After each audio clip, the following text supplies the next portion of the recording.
Thank you very much, everyone, for joining us this morning or this afternoon, depending on where you are.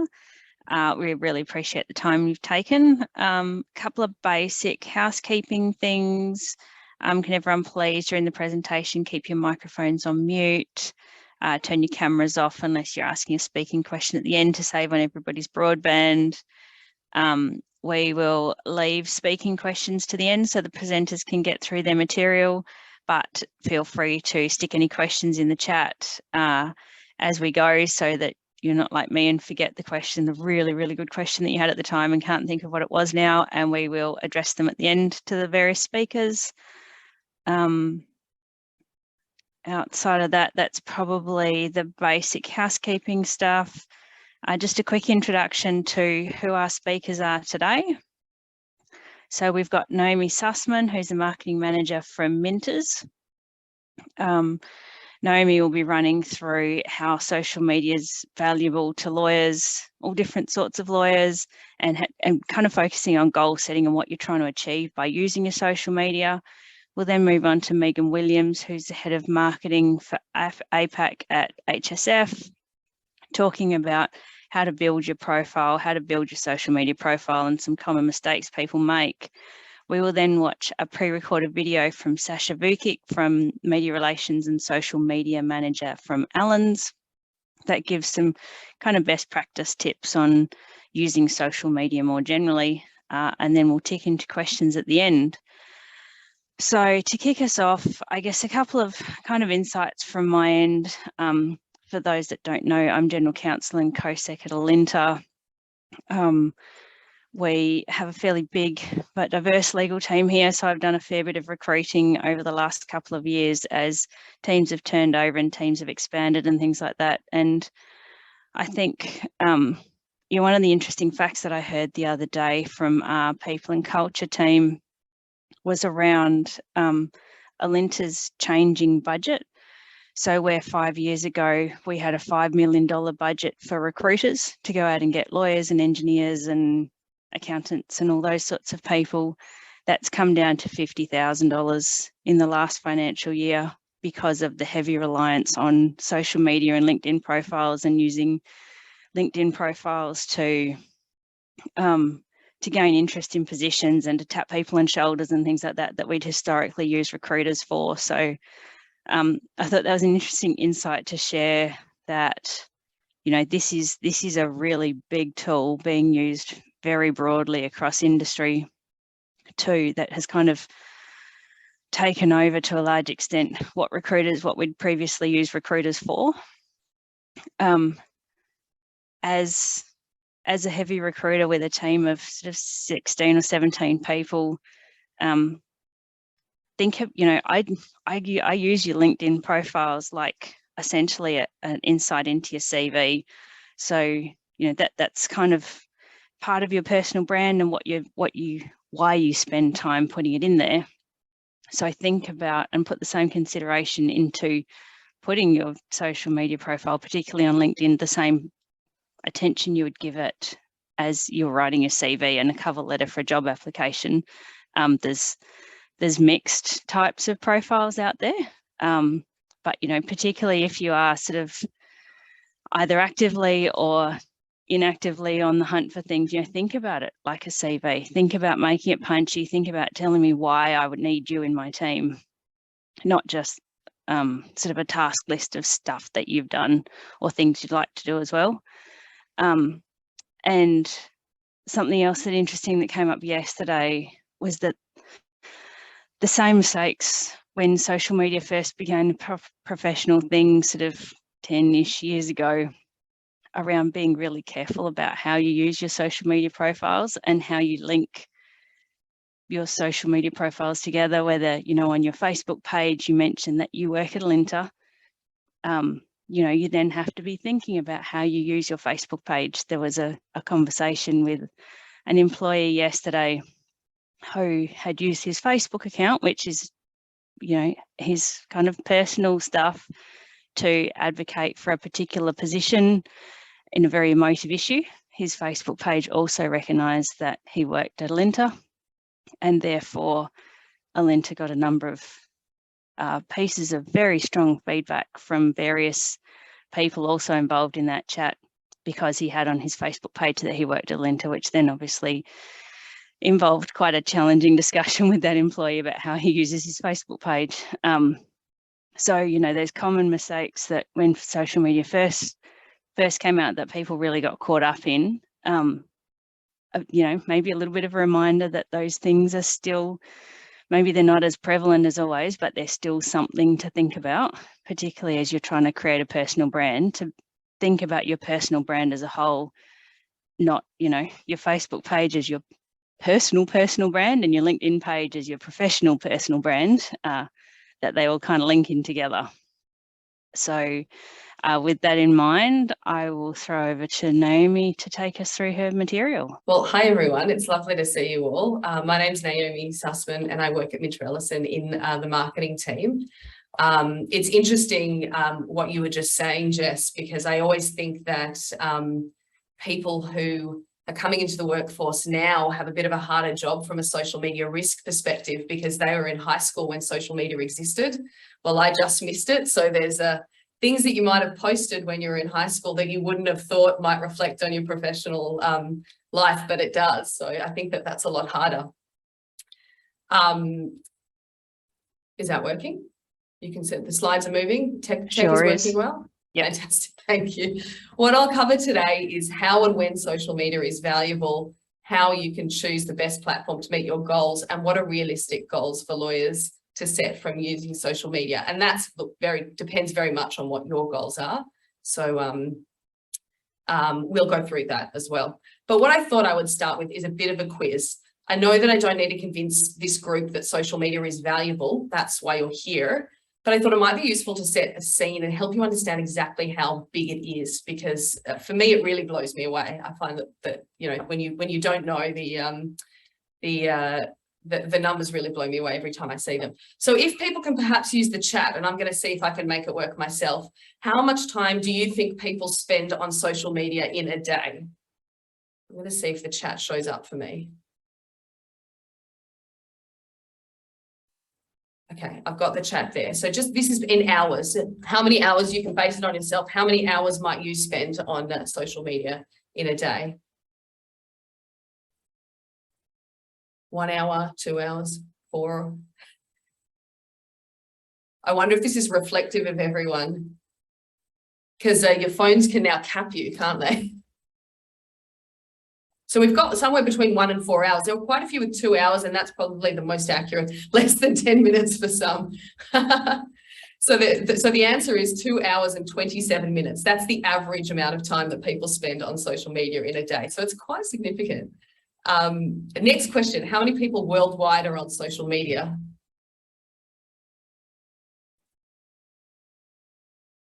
It's in the billions. There's my hint.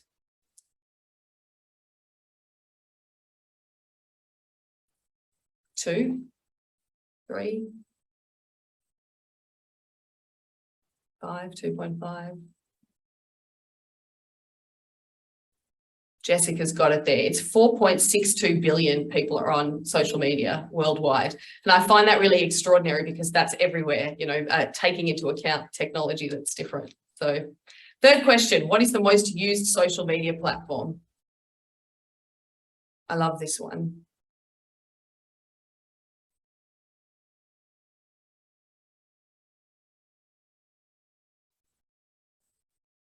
Any thoughts? Which one do you use the most, perhaps?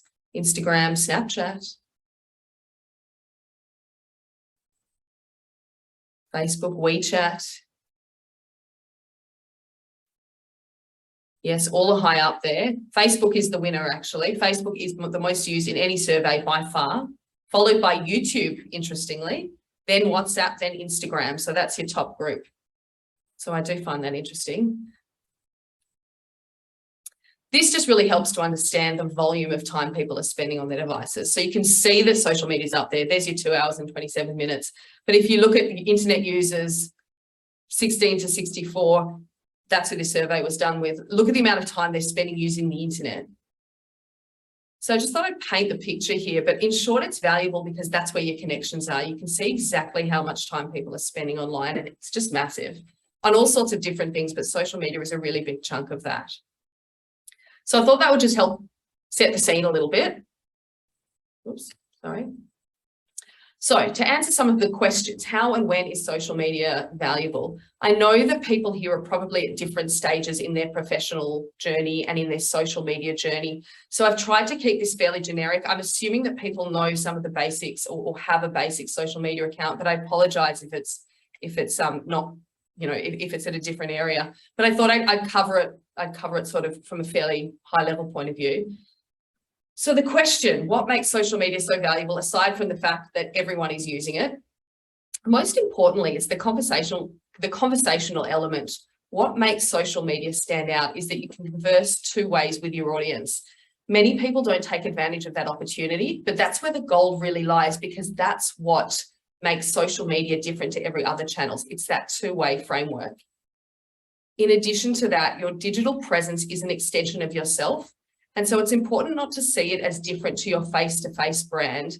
It's valuable because it allows you to extend your reputation into the digital realm. So it enhances relationships with people you already know, or it allows you to create new ones with people you may be unable to meet in person, that might live in a different city or something like that. So it's really, really valuable as that extension to yourself.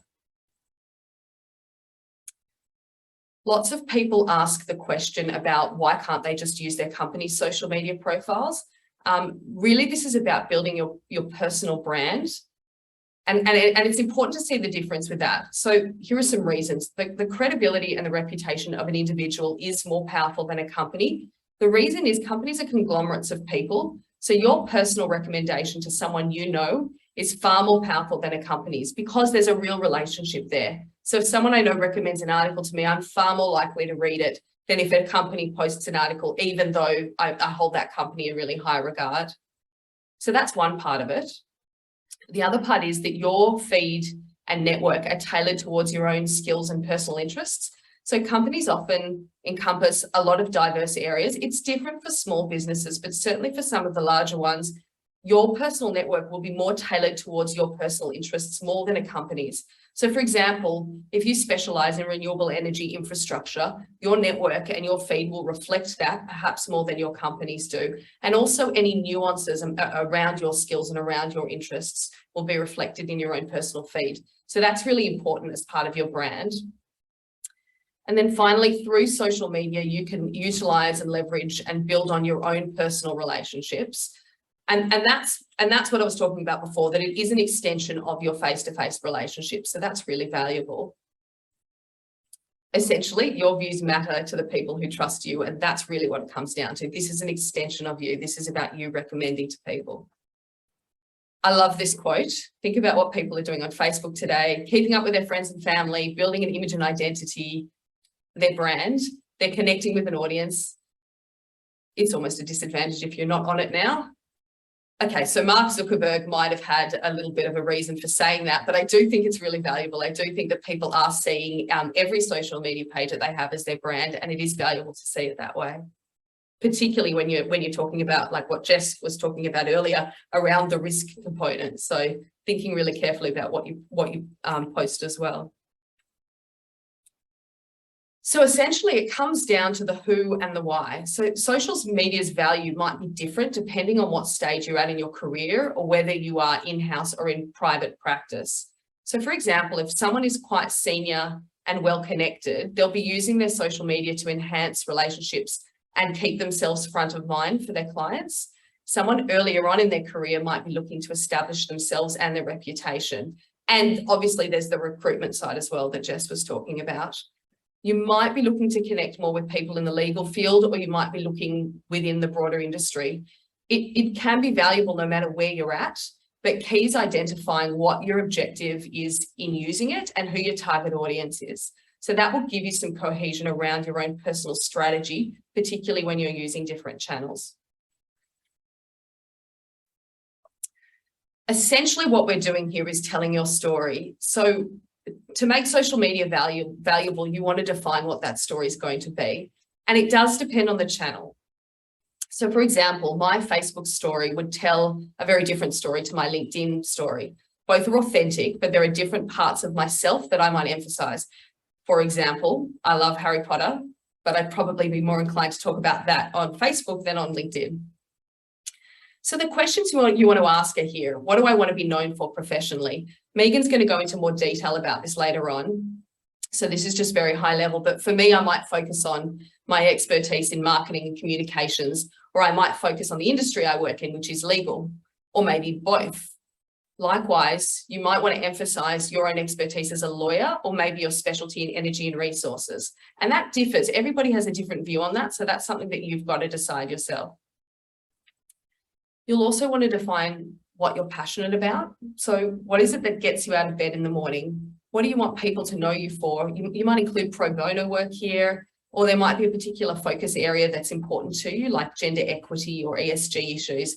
So that's part of it as well, that if there's a certain part of your job that you're really passionate about and you want to emphasize, you might use it here too.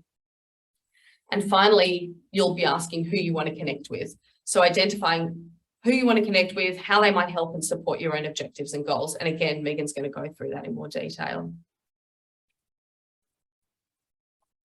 So lots of channels to choose from. How can you choose the best platform to meet your goals? Each has a different purpose. Facebook is, I'm not going to go through everyone on this tile for the record. That's just an illustration of all of the things that are available, and there's more, of course.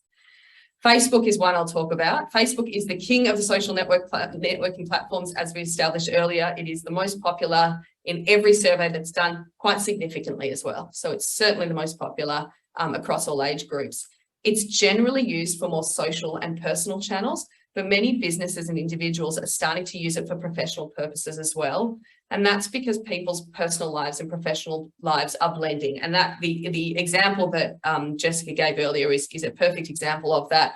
But people use it for positive. It's not just from a risk point of view, people use it for positive reasons as well.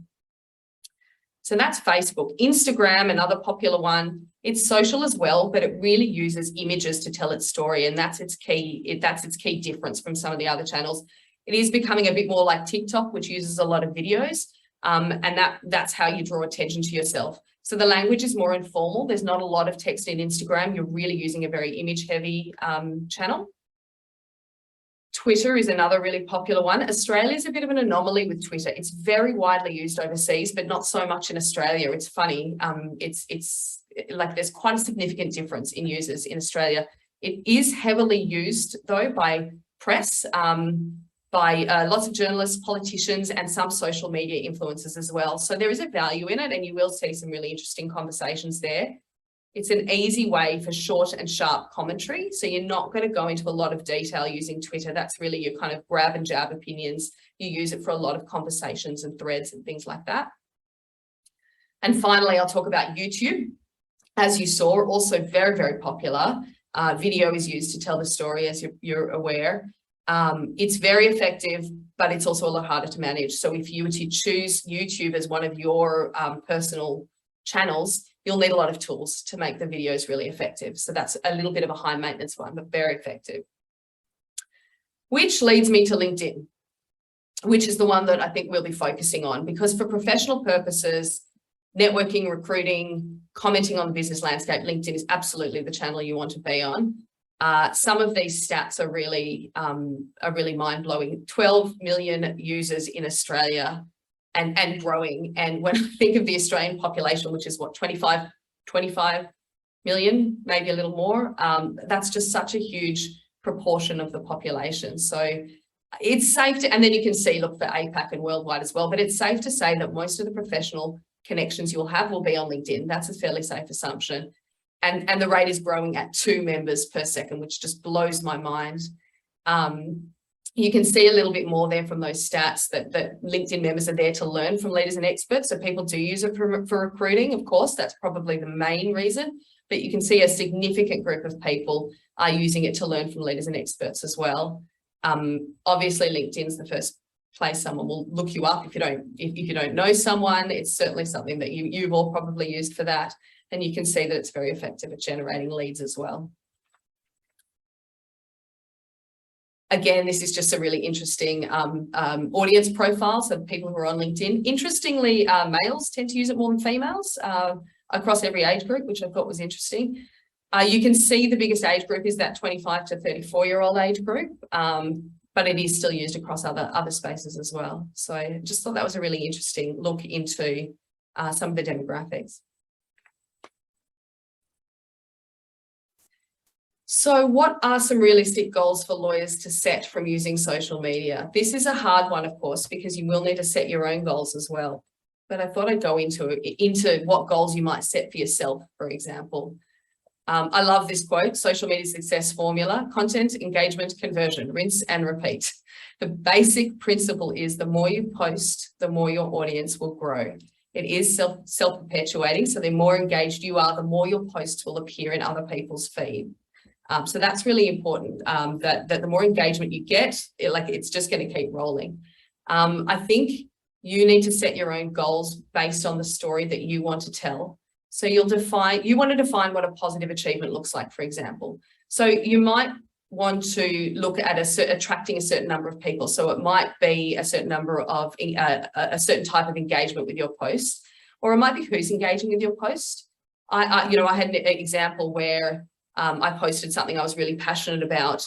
I had a lot of colleagues liking the post, which was nice, but it wasn't really what I was after. And then I had a really old contact who I really respect, and she engaged with the post, liked it and commented, and I went, that's actually the kind of, that was a real success for me. It was about that person who noticed it. So again, you really want to define what a positive achievement looks like. In terms of setting goals for actually engaging, I would try to find a posting schedule that works for you. So I do recommend setting some discipline around it, because it's hard for it to be natural sometimes. So, once a week, once every 2 weeks is okay. You might find that you're posting a little bit more often when you're engaging in a face-to-face experience. So that's what I talk about there, using face-to-face experiences to enhance your relationship. So if you're at a conference, for example, that has a common hashtag and you're using LinkedIn a lot to meet with people, to add people, you might post more often over that period of time. So that again, you might say, right, I'm going to experience an event, I'm going to use LinkedIn, and you might set yourself some goals there, and you'll see your engagement start to grow. And then finally, of course, remembering back to that original point about social media, that it is two ways, and that's what makes it so valuable, that you will want to comment and comment on other people's posts, share on your networks, important posts as well, really engage in conversations, and that's a really important way to enhance your performance on social media as well. That's a lot in a little bit of time. That's all from me. I won't take questions now, as Jess said, because we'll go straight to Megan, and then we'll take questions after that. I'll stop sharing, Megan, and I will throw to you. No worries. I will attempt to share my correct slides. Okay, can you see that? Yes, that works. Okay, fabulous. Does not want to let me. There we go. Okay, so I will segue on very quickly into your personal brand. So as Naomi was talking about, you want to try and use your social media, particularly your LinkedIn, to build your personal professional brand. So of all of these people here, I would guess that most people on this call should at least know who some of them are without me actually having to explain who they are. And you could probably even describe their personal brand and the types of things that they might have on their LinkedIn profile if they had that. The reason being is that they have really honed their personal brand. They understand what they want to be known for, and everything they do publicly or did publicly is in service of that. And this quote from Jeff Bezos here around the personal brand is what people say about you when you leave the room is a really important one, because in social media, you're never actually in the room with someone. So everything you do will build that brand, and people will make up their own mind about that. So it's important to be clear about what that is. So what is your brand? So you want to start by thinking about what you want to be known for. But what types of work do you want to do? Whether that's in your current role, whether that's in a future role within your existing business employer, or whether it's a future role if moving on from there. What types of work do you want to do? what are the topics or skills that you want to be associated with?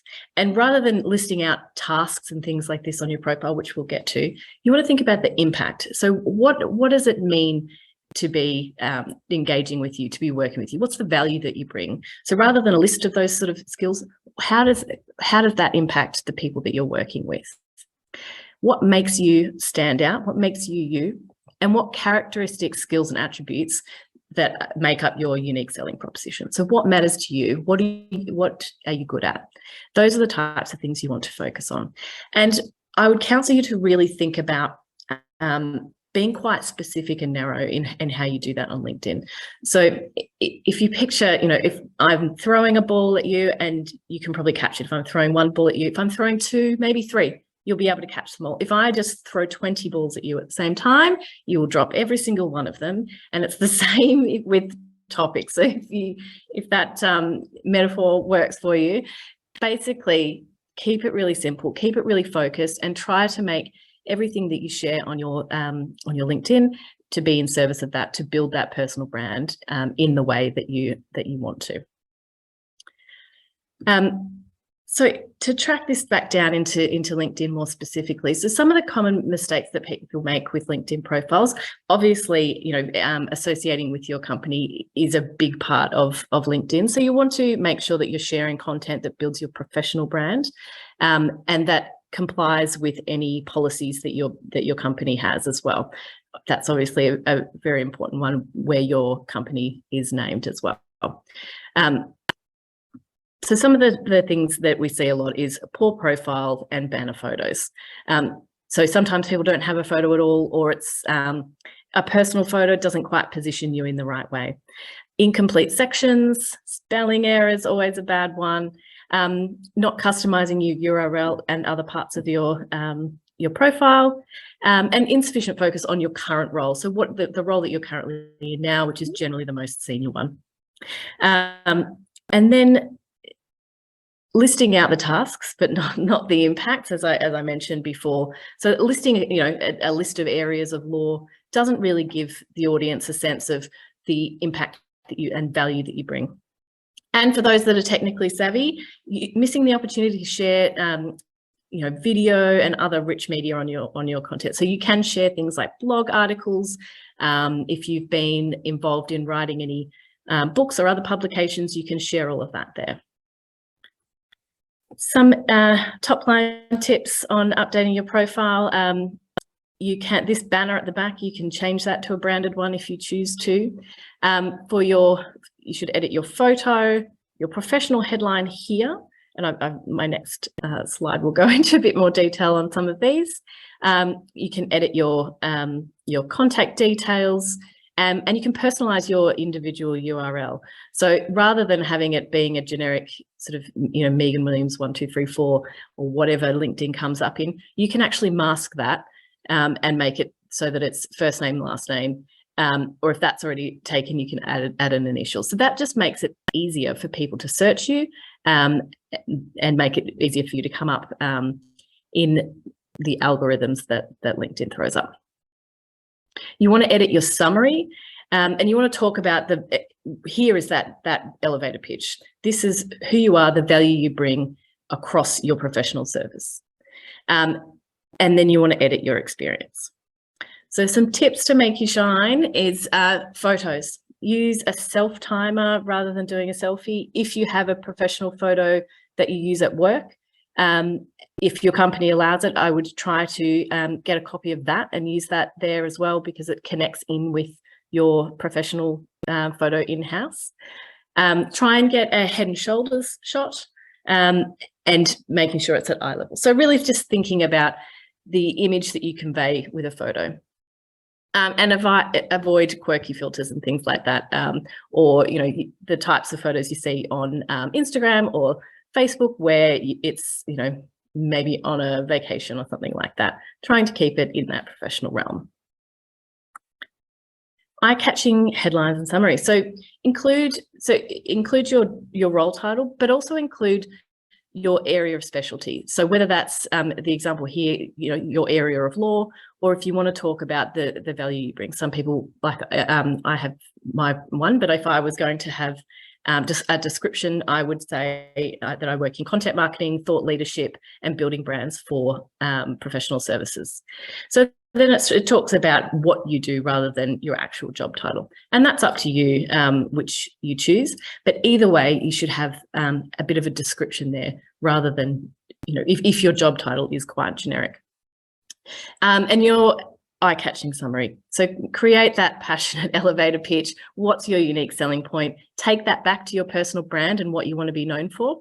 And really think about, if you could just tell people in less than a minute what it is, what the value you bring, why they should employ you, why they should work with you, or why they should listen to your thought leadership, your insights into business topics. You want to also, if it's relevant to your personal brand, you want to outline the areas that you're passionate about in a business sense as well. Are you really passionate about pro bono work, about diversity and inclusion?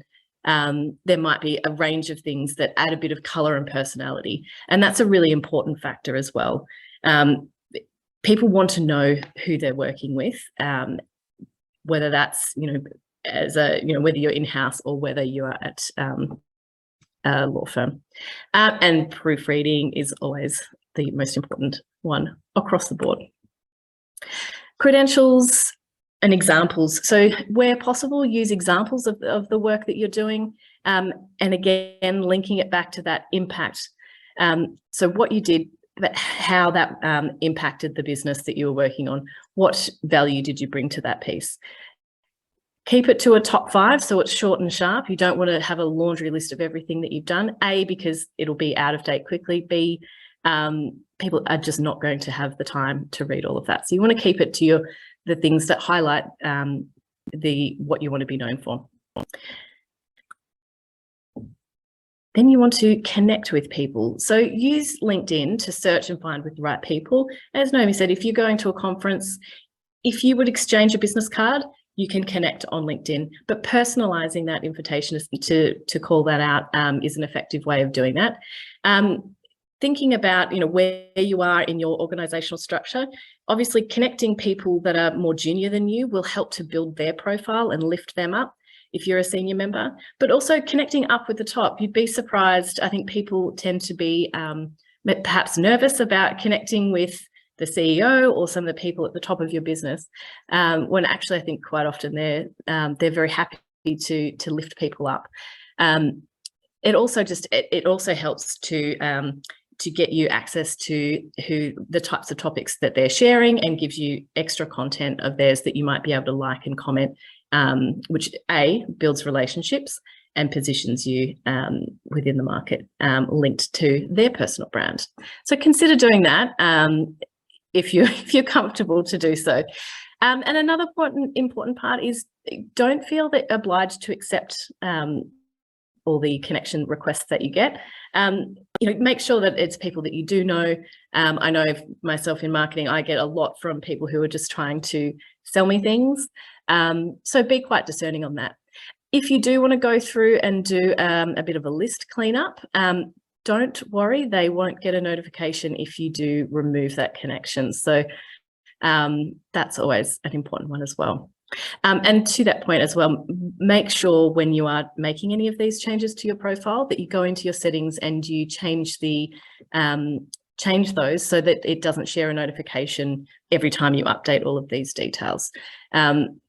It's quite easy to do in that section, and LinkedIn has a lot of help sections on how to do that as well. But that's an important step, just so that you're not sort of alerting everyone to every single little change.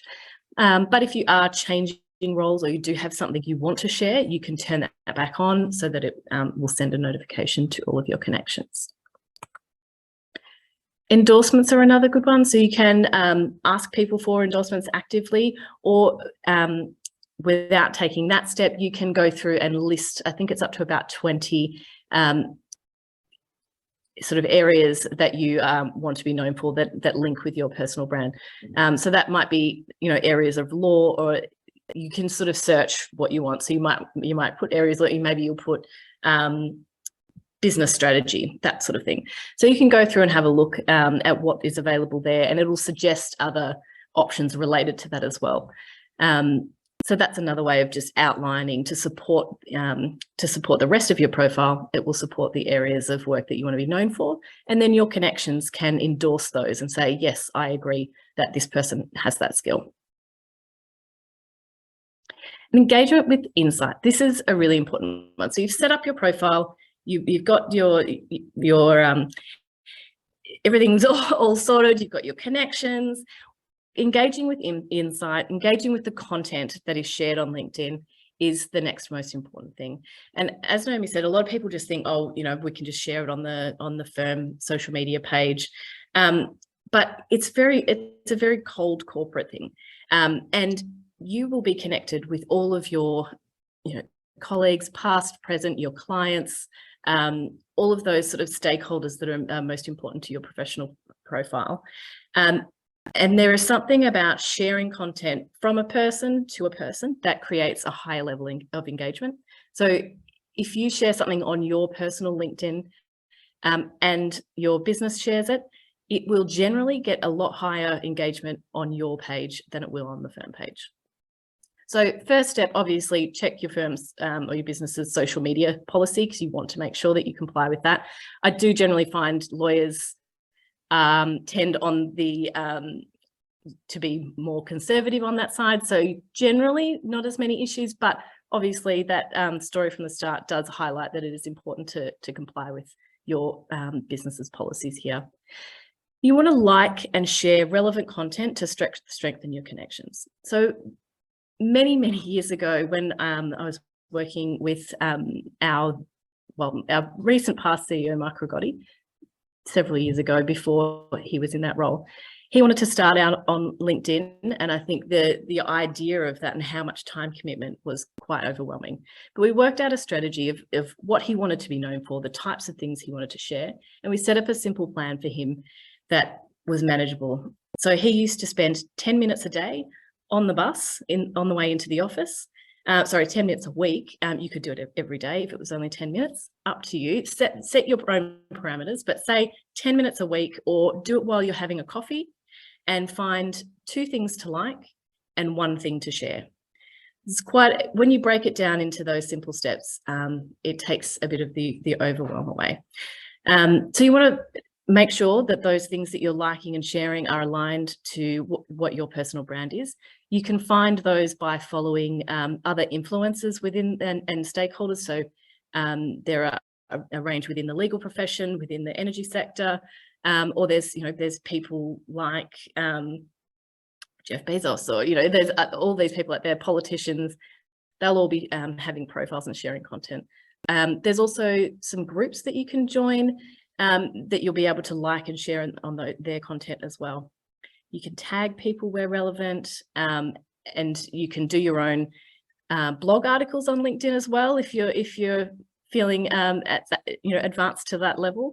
But at the very minimum, finding 2 things to like and 1 thing to share per week will get you enough to just get started, and you can scale that up in a way that suits you, what suits your level of time commitment and the engagement that you're trying to seek. So this is the what's in it for me guide. So the other part to sharing your content, yes, it should build your personal brand, but is thinking about your audience. So who are you trying to build a relationship with? You want to make sure that whatever you're sharing is interesting to them and is useful. Everyone today is has far less time, or feels like they have far less time than they ever have. So giving them content that is useful, that is short, sharp and engaging is the way to go. Even if your connections that you're trying to build are other lawyers, it doesn't mean that they want to read in legalese. So keeping it really simple and leading with the so what and the now what is really what's going to deliver the insights for your connections.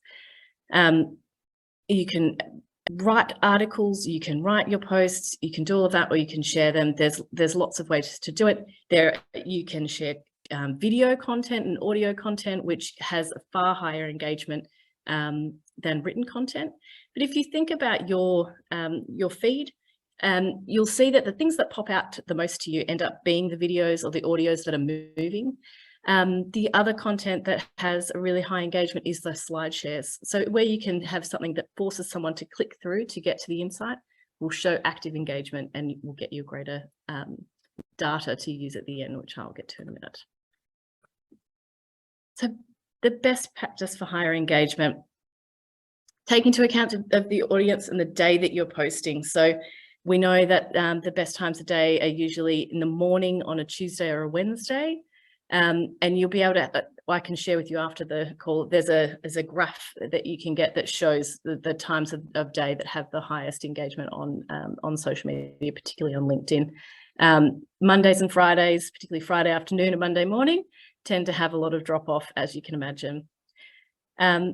The 3 R's are the marketing rules of reputation, revenue, and relationships. So anything you're doing, if you're wanting to do any kind of marketing activity, should build your reputation, your revenue, or your relationships in a positive way. And write for the platform. So LinkedIn, you'll write in a more professional tone that you would on other platforms that we went through earlier.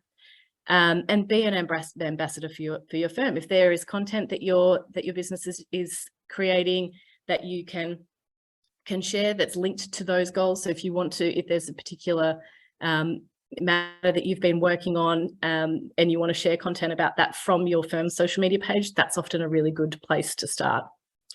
And thinking about the frequency. So building that habit, as I said before, make it, Tuesday morning, 10 minutes with a coffee, set that time aside in your calendar and have those goals. And you'll get, as you keep doing it, you'll get more and more in the routine. And hashtagging is another really effective way. Some people, even if they're not connected to you, may be following particular hashtags. So, pardon me, researching what those hashtags are. You might see them used in news posts or other groups that you're in. You can copy those and pop those onto the bottom of yours as well.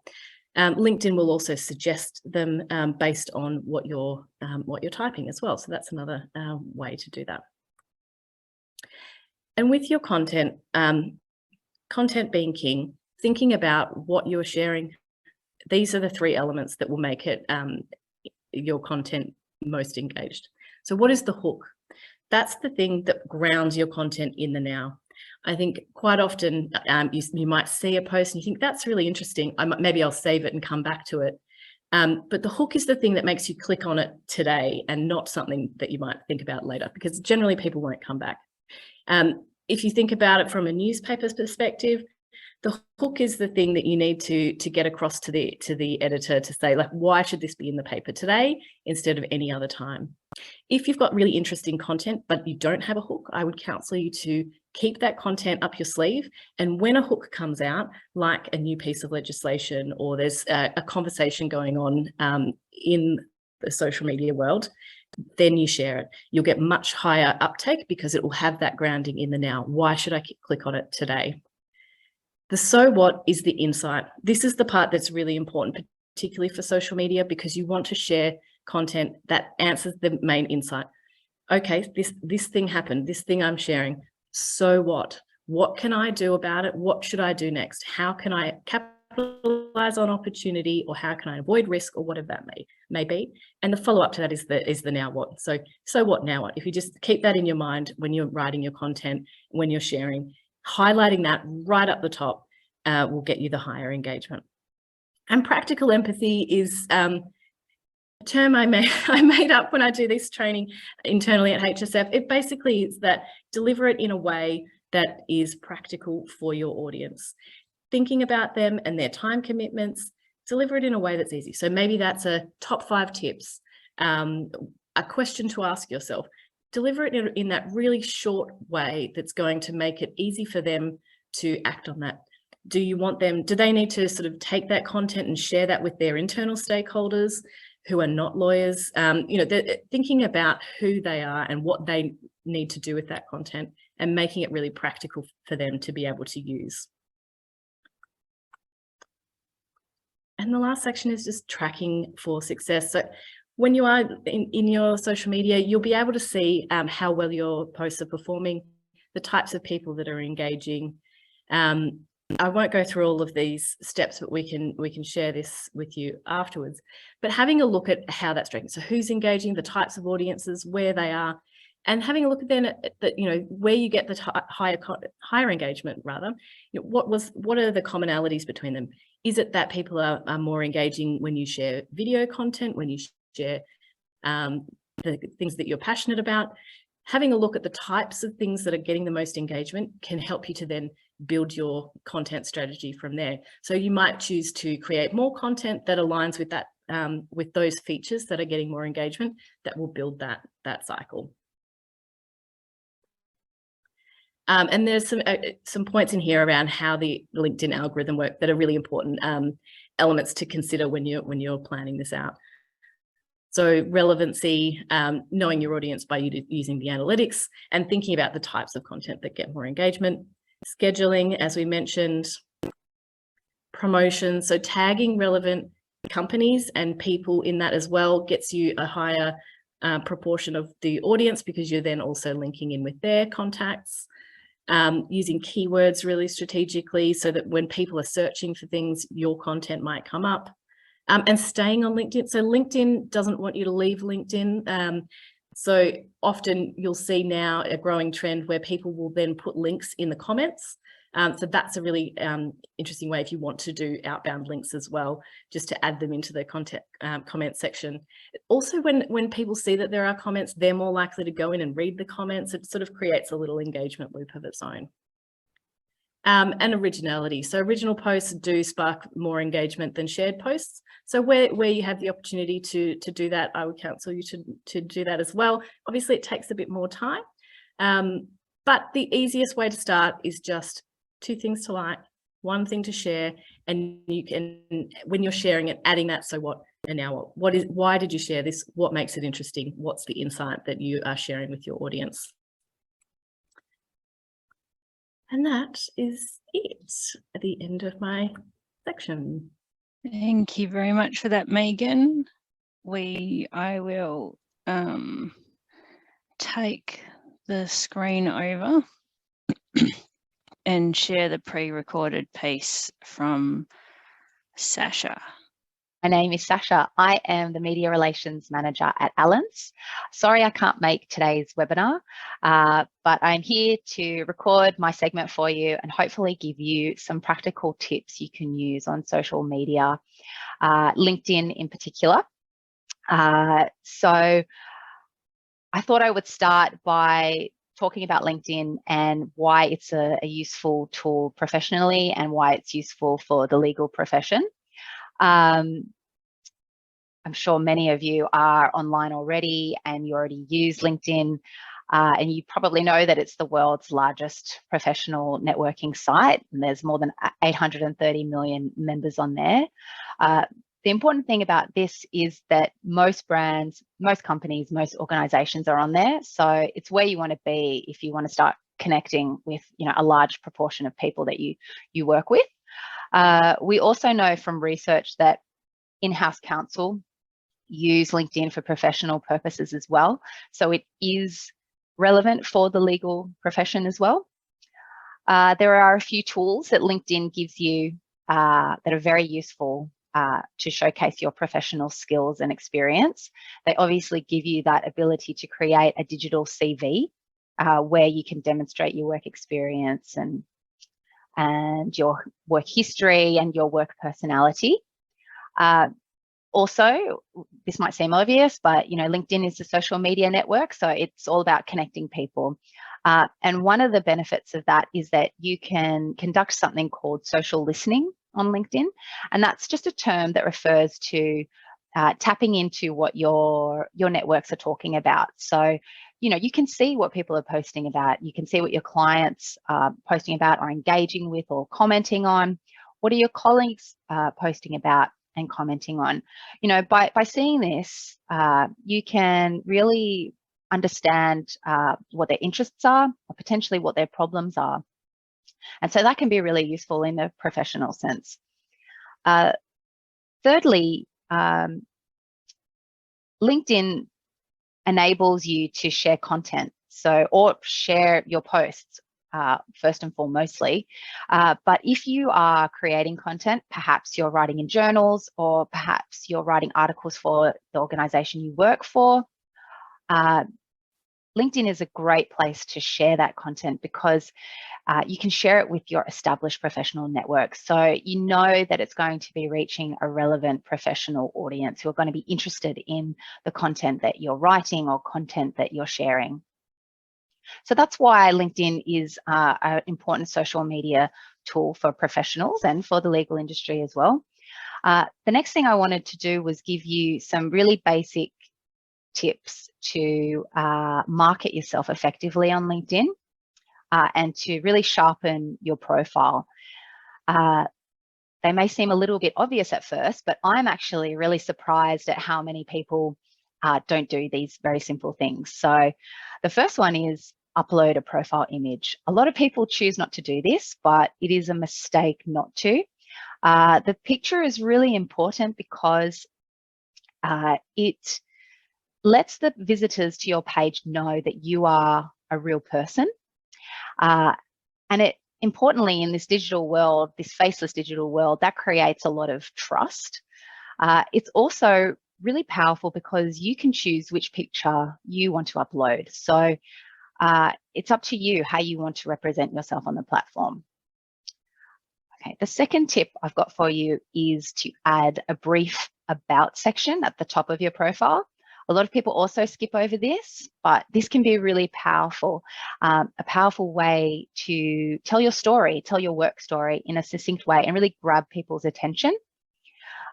You should consider it your elevator pitch. And so therefore it needs to be brief and needs to be engaging. A few tips for this about section. Firstly, it's okay to write in first person. It's okay to write and speak as if you're talking directly to the reader. It's really important to use industry related or industry relevant keywords. And that's because if people are searching LinkedIn for an advisor on certain topics, they will find you much more easily if you have those keywords in your about section. You want to talk about your core skills, your strengths and your talents. And very importantly, you want to keep it brief. 2 to 3 paragraphs is fine. It's also okay to include a line about your personal interests and hobbies. Just one line, keep it simple. It's okay to personalize it just a little bit. My third tip for you to market yourself effectively on LinkedIn is to keep your profile current. So if you can check in regularly and update your experience section, add in some new qualifications, perhaps you've gained a promotion, perhaps you've had some new experience. If you can check in regularly and do that, you'll really bring your profile to life. And also, if you do it over time and you update it bit by bit, you will avoid this mammoth task of sharpening up your profile when you gain a massive promotion and you've got all this work to do because your LinkedIn profile becomes even more important. So the fourth tip, my fourth and final tip to market yourself effectively on LinkedIn is to use the tools that LinkedIn gives you. So on your profile, you can create lots of different sections. And these sections are great to just really draw out the detail in your work experience and highlight them. So if you go to the top of your profile, it just says add to your profile, and you'll notice that there are all these different sections that you can add. You can add a volunteering section, a project section, a publication section. So if you're getting published, you might want to do the publication section. If you've worked on a lot of amazing projects that you're really proud of, maybe you can add a project section. These are just some tools that you can think about using to highlight your experience and to make it easier for the visitor to see what you've done. Okay, next I want to talk to you about how you can create engaging content and grow your network. And this is when I want to share a PowerPoint slide with you, just one. So excuse me while I share my screen. Great. So hopefully you can see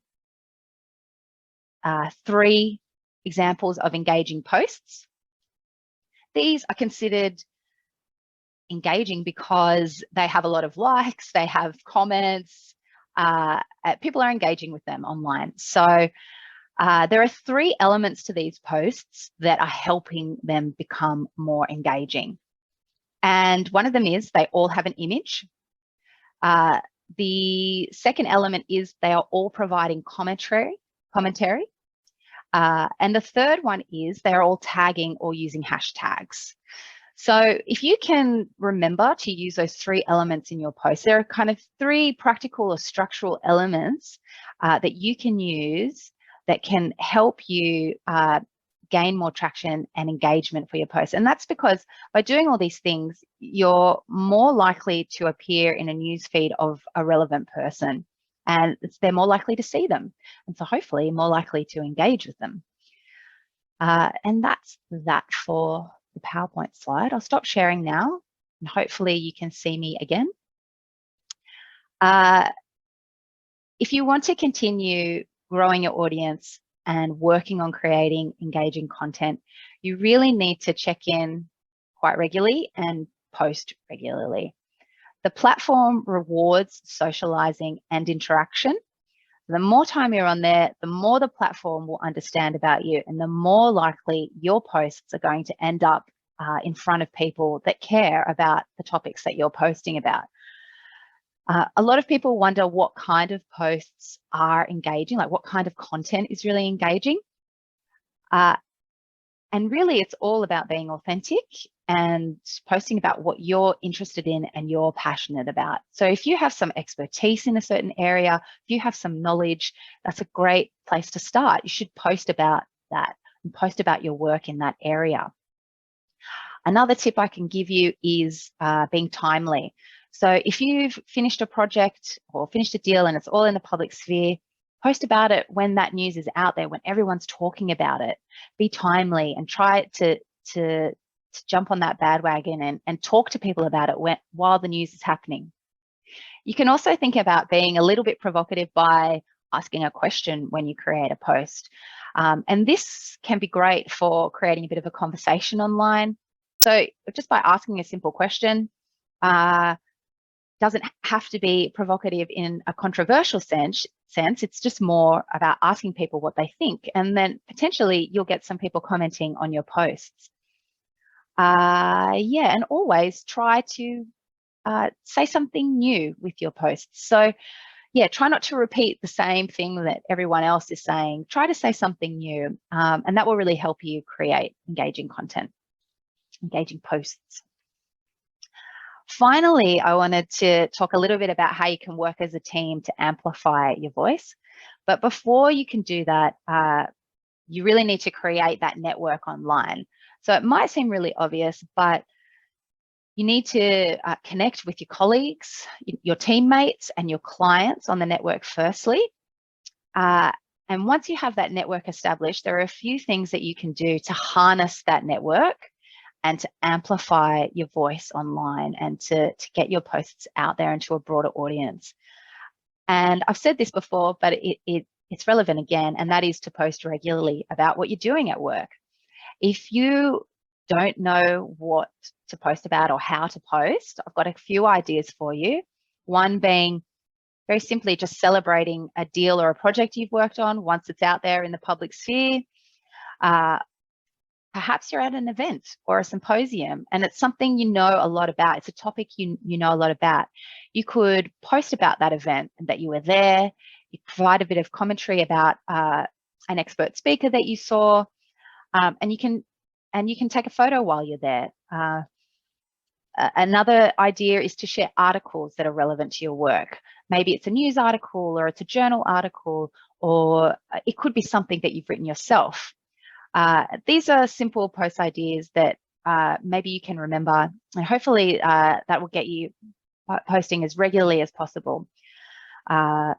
The next thing you need to do when you're posting regularly is to remember to tag people. And this is how you connect on social media, by tagging your colleagues, tagging your clients, tagging that relevant professional, those relevant professional connections that you have in your network. And by doing that, as I mentioned before, you will be putting your posts in front of people in the relevant sphere, and hopefully their contacts will be seeing your posts in their newsfeed. The last thing you need to do to help amplify your voice is just continue engaging. So you need to be liking other people's posts, your colleagues, you need to be commenting, and you need to be engaging generally with your network online. And all of this will obviously increase your interaction on social media, which will reward you and your engagement in the end. That is all I have for you today. It's a short 15-minute segment. I hope these practical tips are useful and relevant for you. And thanks for inviting me to speak today. I hope you all have a good day and you've enjoyed the webinar. Thanks. Bye. I recognise we've kind of hit time, but if anybody has any burning question while we've got particularly Naomi still on the line, feel free to speak up now.